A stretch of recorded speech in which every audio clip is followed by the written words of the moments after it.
Darren Eales, Newcastle's new CEO, recently did a round of press interviews. Now, one of the most important things that came out of that, arguably, is he said that he's open to all commercial activities. In this video, we're going to look at the top 10 things that Newcastle United can do to improve their commercial activities. Some of these are going to be very popular amongst fans, some not so much. Let us know what your thoughts are in the comments below. Let us know if you think of any that we haven't covered. And don't forget to like and follow the channel for not only all Newcastle United content, but all North East updates. Moving stadium. St James's Park has always been the iconic home of Newcastle United, so any move is likely to cause a divide in the fan base, with traditionalists likely not only to be in favour, citing that we already have a 52,000 stadium, which is the 7th biggest in the Premier League, and with ticket sales playing a lesser importance to revenue compared to things such as TV revenue, they may have a point. However, perhaps more modern fans will be likely to favour the move, especially fans who have struggled to get tickets in recent games since the takeover. St James's currently does seem like it could sell the stadium twice over. Looking at Man City, who were taken over by wealthy owners, they moved into what's now referred to as the Etihad Stadium. This offers state-of-the-art facilities, and Toon fans will know, with teams like Everton, Spurs and others moving into brand new impressive stadiums, the owners may want to explore this, or maybe are already. The current stadium is in the heart of the city centre and dominates the skyline. It may not be possible to get as good a spot for a new stadium given how populated the city centre is, but spots such as the Town Moor and the Utilita Arena location are two options that stand out that are close to the city centre itself. Richard Keys recently said that Newcastle United should move the stadium to London, but we will let you comment on that idea in the comments below. Renaming the stadium. The next obvious choice is renaming the stadium. Now, we don't have to have long memories to know that this was a tried method with previous unpopular owner Mike Ashley, who renamed the stadium the Sports Direct Arena and slapped his branding all over the stadium and seemingly did not invest the money back into the Newcastle United first team. Now, it's almost certain with the new owners that renaming the stadium, the money would go back into the development of the club. However, it's a subject that is going to split traditional and modern fans apart. Now, renaming the stadium can have a huge value. We'd need to look no further than Tottenham Hotspur. Now, they're currently reportedly in talks with Google in a massive £1 billion move. With fees like that, could it be an option where it's too good for the owners to turn down? Bear in mind, the club will be looking at bigger transfer fees and increase in player wages in the coming years and will have to justify that. Going back to Man City, now they renamed their stadium the Etihad Stadium. Now this was met with very little fanfare, opposition or resistance. Now, would this be the same with Newcastle United having changed such an iconic name such as St James's Park? Let us know below if you would be okay with renaming St James's Park below, and if you have any preferences on who you would like to see it be named to. Gigs and events. St James's Park hasn't seemed to host many events outside of football in recent years, other than the Ed Sheeran and rugby's Magic Weekends, both of which have been huge successes. The new owners have already announced that local artist Sam Fender will be performing at St James's Park, and they've recently held another Magic Weekend. However, if we look at some other stadiums around the country, they make much more of an effort to use gigs and increase revenue as a result. Sunderland, for example, have had concerts from the likes of Coldplay, Pink, Ed Sheeran also, Foo Fighters, Take That and much more.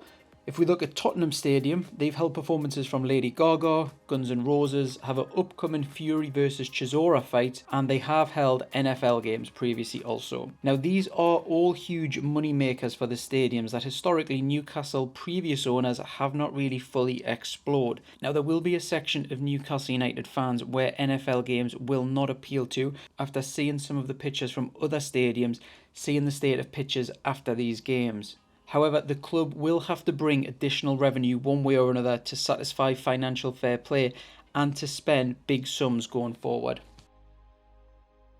Selling players. The evolution of any successful football team brings in better players and unloads the players they don't need anymore. If Newcastle are to sign superstar players or more expensive players, there will be some that will have to make way. Ensuring the club gets best value on these deals will be a big thing for Newcastle. In the previous summer, Newcastle let Dwight Gale and Fernandes go on frees, as well as loaning out Isaac Hayden to Norwich, Dubravka to Man U, Matty Longstaff to Colchester, and selling promising goalkeeper Freddie Woodman. Decisions will ultimately need to be made on these players when they come back from loan. Generally, loaning players can not only protect player value, but can also significantly increase their value based on positive performances. However, as of writing, Dubravka has not managed to get minutes at Manchester United. Hayden has suffered from injuries during his loan at Norwich, and Matty Longstaff seems to be swooped under the carpet playing at such a lower league. However, players such as Matt Ritchie, Manquillo, Fraser and others could be looked at to cash in on. Let us know in the comments below who you think the club should be moving on and what value they would bring.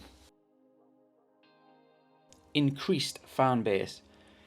Newcastle benefit from being a one-city team and ultimately have a huge fan base as a result. Certain people in Newcastle under previous unpopular ownership, however, had stepped away from going to games, spending money in the club store and other income streams that the club could use. That's not the same with the new owners who have reignited the fan base with ticket sales and shirt sales increasing. The club's also seen a large number of new shirts be released this season and now even has a club store in the Metro Centre.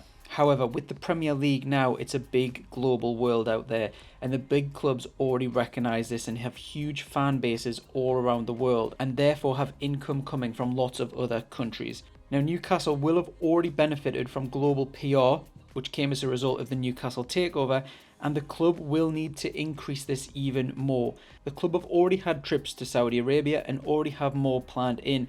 It seems like the club is trying to target Saudi Arabia as one of these increases to fan bases. Another thing the club could be looking at with this is pre-season tours. Now, this is something that all clubs do. Some will do it locally, nationally and internationally. But if you are looking at increasing the fan base internationally, these tours will need to be looked at moving abroad, with big clubs doing this already in USA, Germany and many more.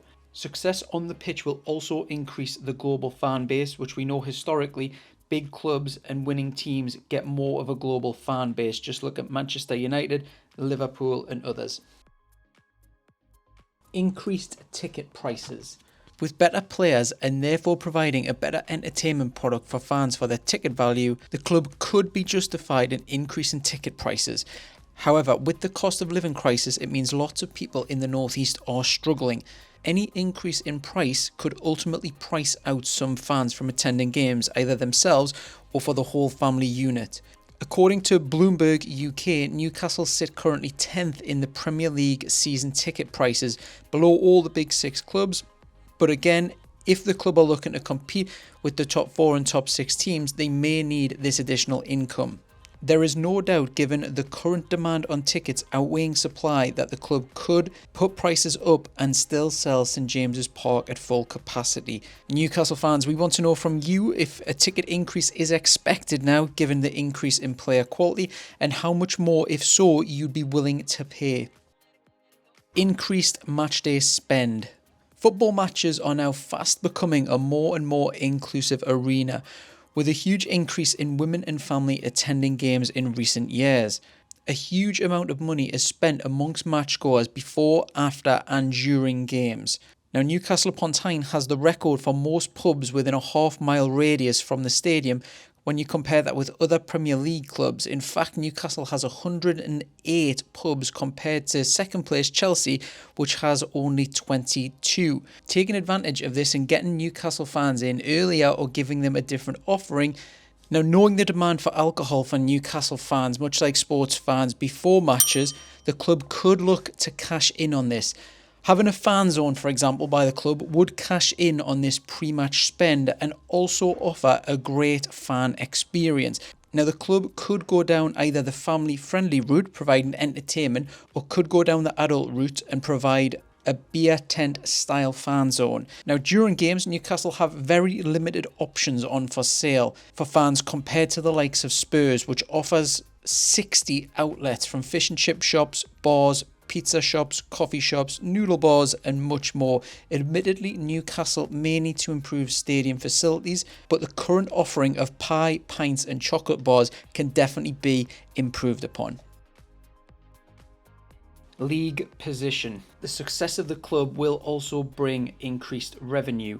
As every football fan knows, the higher up the Premier League table you go, the more money you will ultimately receive. The Athletic recently reported that the prize money based on league position nowadays is around 2.2 million per place. So there's a big difference now from clubs finishing 9th, for example, to 17, with an extra £18 million received for that. This doesn't account for any European money if the club reaches those slots, with huge money being involved, especially in Champions League qualification.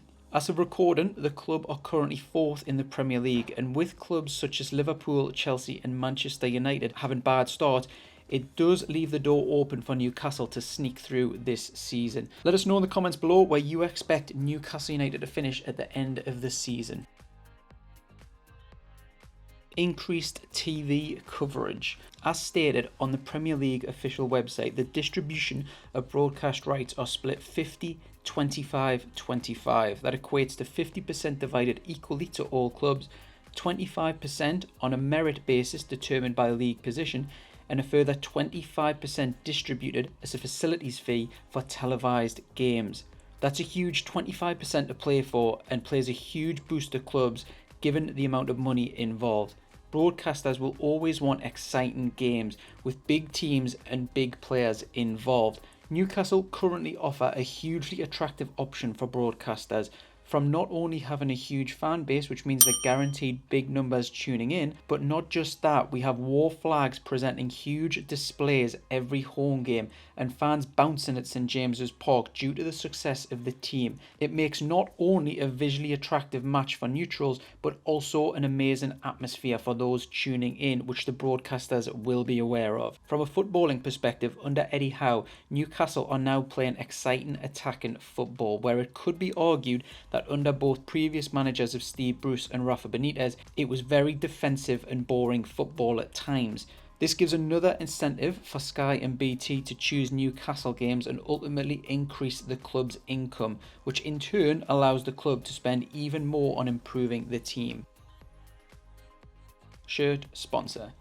Newcastle's current shirt sponsor is Fun88. Now with Statista.com, it shows you where we rank in terms of income from the shirt sponsorship compared to others in the Premier League. The amount is absolutely dwarfed by other big teams, but is also beaten by the likes of Everton, Brighton, Aston Villa and even Leeds. Now this is a shocking stat and it does need to be addressed. The Eye reported that Newcastle are already in talks to arrange an early release from this poor deal, and with the club a now much more attractive prospect to new advertisers, and given the club owner's connections and network, it's likely that it will be a big money deal for the next new sponsors and ultimately for the club. Now Newcastle fans will have noticed on recent kits the sleeve sponsor is now Noon. Now Noon is reportedly paying £7.5 million a year for the sleeve sponsor in comparison to the just £5 million deal a year for the main shirt sponsor Fun88. The Noon deal was signed under the new ownership and should give big expectations for fans for the next payday of the main sponsor of the shirt. Newcastle fans, who would you like to see ideally as the club's main sponsor, and would a Saudi sponsor bother you at all as long as it's bringing big money into the club?